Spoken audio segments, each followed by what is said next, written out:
How you do, buckaroos, and how the heck are you? I am John the Beer Whisperer, as I turn the tunes on here at the Beer Whisperer Pub. Here's what goes to my youth, man. Charlie Sexton, Beat So Lonely. I think there's a great song that, again, I just have memories of this song.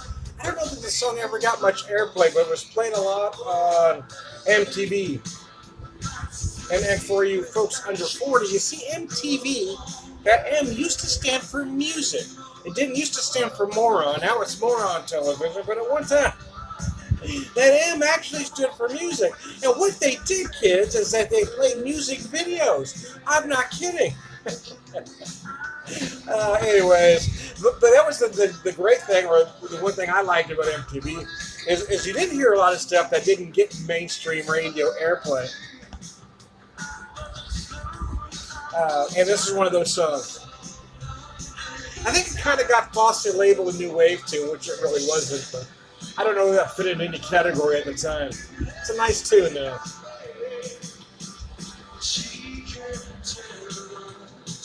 Oh, there we go. Oh, so the beer I'm having here is one of those, it's that category of why the hell not, right? 14%, as you can see there. Hell on High, Quad Bock, Belgian-style beer. 14%, naturally fermented. Belgian-style beer, partially filtered, bottle condition. One of them Lithuanian beers that are typically just god-awful. I picked up this one for $3.48. I figured, what the hell? I've had the line, what's available in my neck of the woods. I've had all of them but this one.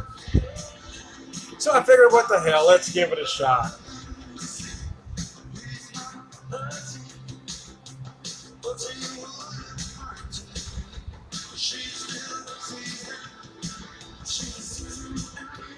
Kind of a mix of caramel and corn.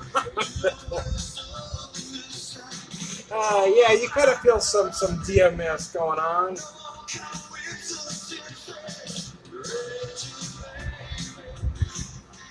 Let's see, let me look at this here.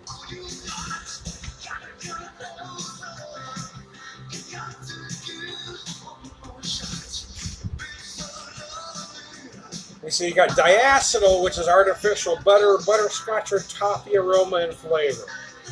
Then you have DMS, dimethyl sulfide, low-level, sweet, cooked, or canned corn-like aroma and flavor. Yeah, it almost feels like a kind of a mix of both of those descriptors. Let's have a drink, shall we? But God, yeah, that's my wife came out. Apparently, I made a face that was funny. Wow, that was unpleasant. I'm not sure why I bought this, other than I was, sometimes curiosity gets the best of me. Then there's that category of maybe I made it up, but I have this category of things I call so bad it's good. For instance, of that category for me is Jack in the Box tacos. They're horrible. They're an abomination to the culinary arts. I mean, they're horrible. But every once in a while, nothing sounds better than a Jack in the Box taco. Like when you're drinking or the next morning, a Jack in the Box taco sounds good, and they taste good at a particular time. And so I was hoping this would kind of be one of those, so bad it's good. Inherently horrible, but had that one thing that makes you coming back for it. Every once in a while you say, boy, I want that horrible flavor again, you know what I mean? Of course, there's that other category, to quote the great Huey Lewis, sometimes bad is bad. Cool is the rule, but sometimes bad is bad. Yeah, sometimes bad is just bad. Let's see if that flavor and aroma grows on me. Yeah, I mean, if I had to rate this, if I had to rate it,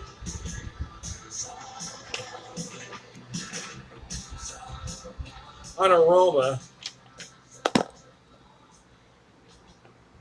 well, let's see. Artificial butter, butterscotch, toffee, a low-level, sweet cooked or canned corn-like aroma and flavor.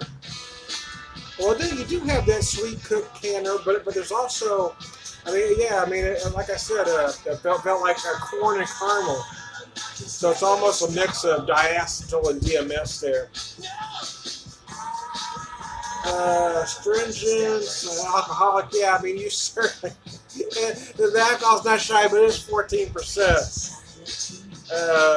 So for aromas,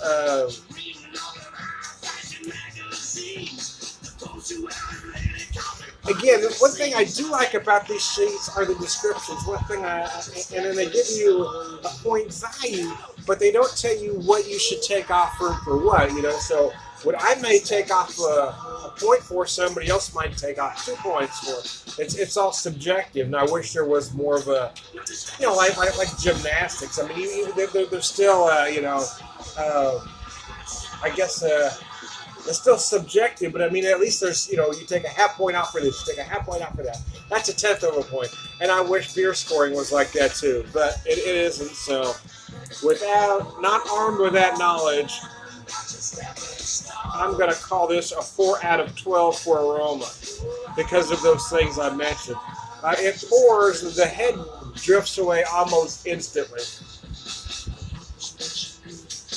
Kind of a cloudy copper or amber. I'm going to give it a 1 out of 3. Flavor, comments on malt, hop, fermentation, characterization. I think I've already commented on some of that stuff. Kept hoping that aroma would get better, but it almost gets more harsh. I really feel tannins.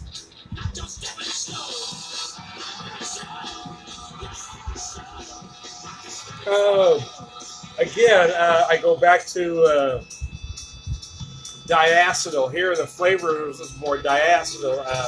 Artificial butter, butterscotch, toffee aroma and flavor. Yes, you do certainly get that. Sometimes perceived as slickness on the tongue. Yeah, I was just going to describe it as sickeningly sweet. Some beers, a macro lager, if I describe it as sickeningly sweet, that'd be the diacetyl, perceived as slickness on the tongue.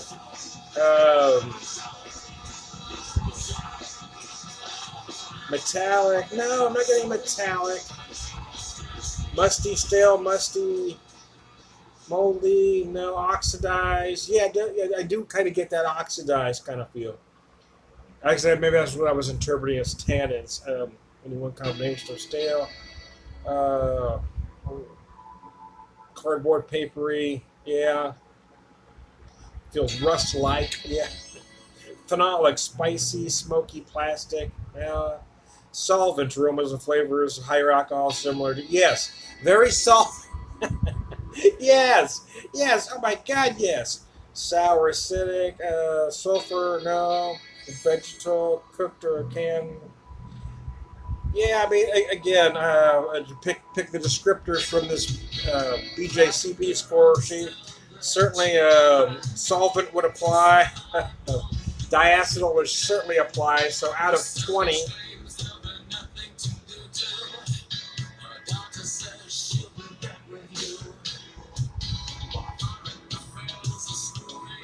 God Almighty. I keep hoping something get better, but yes, I mean, artificial butter, butterscotch, toffee, yes, you do get that, and certainly the slickness on the tongue. So because of that, I'm going to give it a 5 out of 20. Mouthfeel, a comment on body, carbonation, warm. It's very warm. Again, it's hard to get past that slickness and that lingering solvent kind of feel. Again, the acetone kind of thing. So because of that, the mouthfeel, I'm going to give it a 1 out of 5. Overall impression out of 10. Is it the worst beer I've ever had? Sadly, no. So because of that, I'm going to give it a 3 out of 10. I don't think it deserves a 1. So adding that up, I've got 5, 10, 14 out of 50.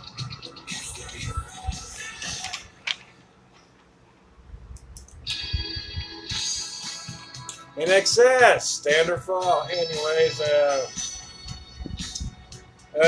14 gives us 0 to, well, hell, I got better than I thought I did. 0 to 13 is problematic. Major off flavors and aromas dominate.